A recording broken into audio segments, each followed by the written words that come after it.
జగన్మోహన్ రెడ్డి వాళ్ళ నాన్న ఉన్నప్పుడు ఉండేది కాదు. జగన్మోహన్ రెడ్డి వచ్చిన తర్వాత రెడ్ కాపులు పుట్టించాడు ఒక కులాన్ని. ఏంటంటే ఆ రెడ్ కాపులు ఏంటంటే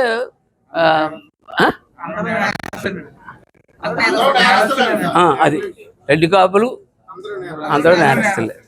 అది ఏంటంటే ట్రైన్ నెట్ చెంచులగూడ. చెంచులగూడలో 16 నెలలు వాడు తీసుకున్న ట్రైనింగ్ ఈ రాష్ట్రాన్ని సర్వనాశనం చేసి వేలాది మంది క్రిమినల్స్ తయారు చేసి వదిలేసింది ఈ రాష్ట్రం మీద. దాన్ని ల్యాండ్ ఆర్డర్ కాపాడడానికి మాకు ఎంత కష్టమైపోతుందో మీకు. ఆ గంజా ఇప్పుడు ఆ గంజాని 2 ఏళ్ళు పట్టింది ఆ గంజాని వదిలించుకోవడానికి. ఇంకా ఉంది అక్కడ డంపుల కింద ఇంకా ఉంది. అలా వదిలించుకుంటానే ఉన్నాం ఆ గంజాయిని. అలాగే ఈ నేరస్తుల జోలికి ఇప్పుడు దాకా వెళ్ళలేదు. ఏరి పారేస్తాం ఒక నా కొడుకుని ఇక్కడి నుంచి. ఎవడైతే డెహ్రాడూన్ కాదు చెంచులగూడ, చెంచులగూడ ఉన్నారో ప్రతి ఒక్కరినే ఏరి పారేస్తాం చేస్తారు.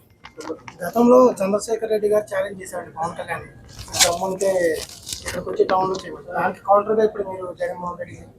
నేను జగన్మోహన్ రెడ్డి ఛాలెంజ్ ఆల్రెడీ చెప్పాను ఇక్కడికి వచ్చి పోటీ చేయమని.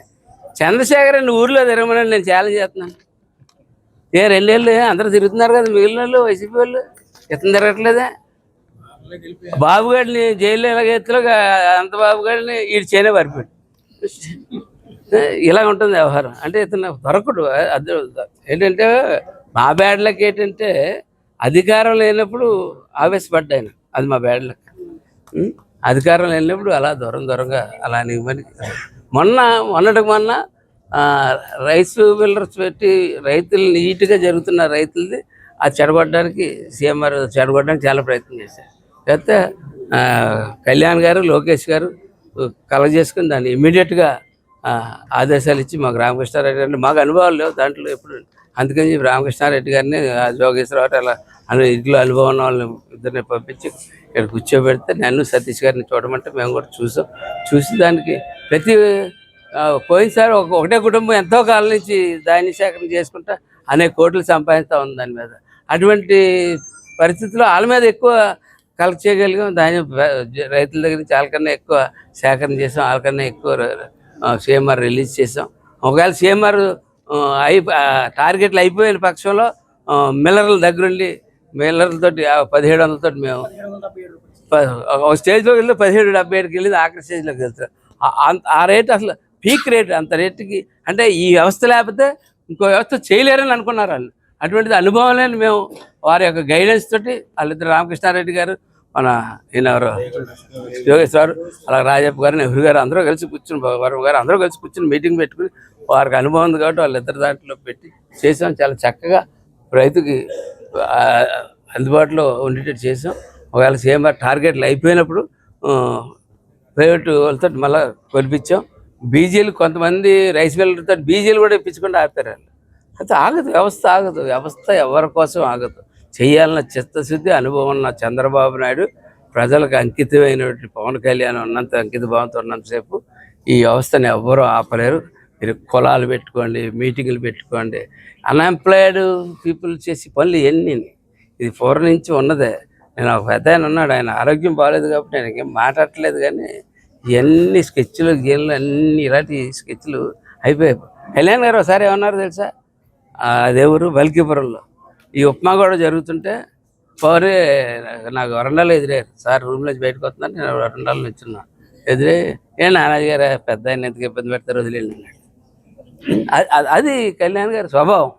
అది అంటే ఆమె మరుసటి రోజు నుంచి ఉప్మా పార్సీలు మనీ ఆపిస్తాం, వెంటనే ఆపిస్తాం. అట్లాగా ఇప్పుడు కళ్యాణ్ గారి యొక్క మనస్తత్వం తెలుసుకుని మాట్లాడమన్నాను. ఎందుకంటే దూరంగా చూస్తే ఆయన కాపులాగా అలా కనపడవచ్చు, కానీ దగ్గర నుంచి చూస్తే ఆయన సహృదయుడు వాళ్ళు ఎవరు ఉంటారు. అది గుర్తుపెట్టుకో. మేమందరూ అన్నగా ఉంటామని చెప్పి భరోసా ఇస్తాను. మరి 5 సంవత్సరాలు ఎందుకు ఈ రిజర్వేషన్లు తీసేసినప్పుడు, ఈ లోన్లు తీసేసినప్పుడు బొత్స సత్యనారాయణ గారు ఏమైపోయారు? ఆవేళ బొత్స సత్యనారాయణ గారు దీని గురించి ఏ రోజు మాట్లాడలేదే.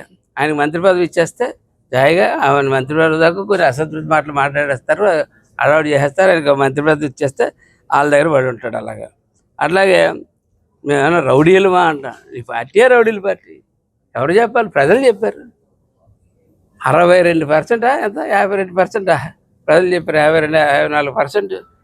మన ఏరియాలో మా జిల్లాలో అయితే 60-70% ప్రజలు చెప్పారు మీరు రౌడీలే, మేము రౌడీలే అంటారేంటి, రౌడీలే మీరంతా.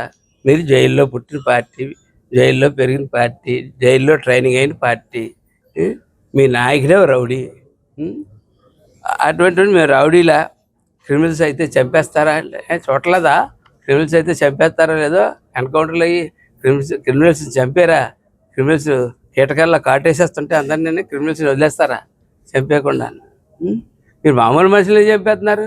ఈ శిష్యుడు ఆడు బాబుగాడు, ఆడు పేరేంటి అనంత బాబు, ఆ డ్రైవర్ని, ఒక ఎస్సీ డ్రైవర్ని పార్సిల్ చేసేస్తే మీరందరూ కలిసి కూర్చుని జగన్ దగ్గర కూర్చుని ఆయన్ని దగ్గరుండి ఆయన కాపాడి సాక్ష్యాలు తారుమారు చేసి అవి ఇచ్చేసి అన్నీ ఎంత దారుణంగా మీరు చేసిన విధానాన్ని మేము ఎప్పుడు మర్చిపోలేదని చెప్పి తెలియజేస్తూ ఉన్నాం.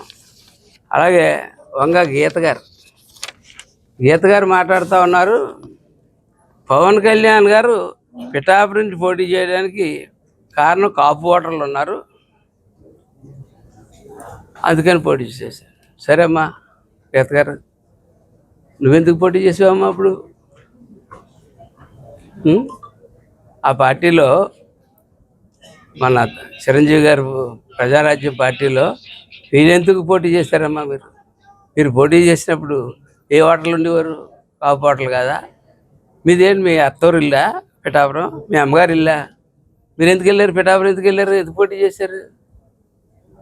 ఎందుకు జగన్ పులివెందులోనే ఎందుకు పోటీ చేస్తాడు? నానాజీ మీద పోటీ చేయొచ్చు కదా, ఇక్కడికి వచ్చి రమ్మనండి.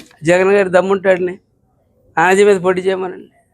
పవన్ కళ్యాణ్ అట్లా పిఠాపురంలో ఎందుకు పోటీ చేయాలి? కాపులు ఉన్నారు కాబట్టి పోటీ చేసాడు, కాపులు ఉన్నారు కాబట్టి నగ్గాడు. మరి ఇక్కడ కాకినాడలో ఎవరున్నారని నానాజీ నగ్గాడు?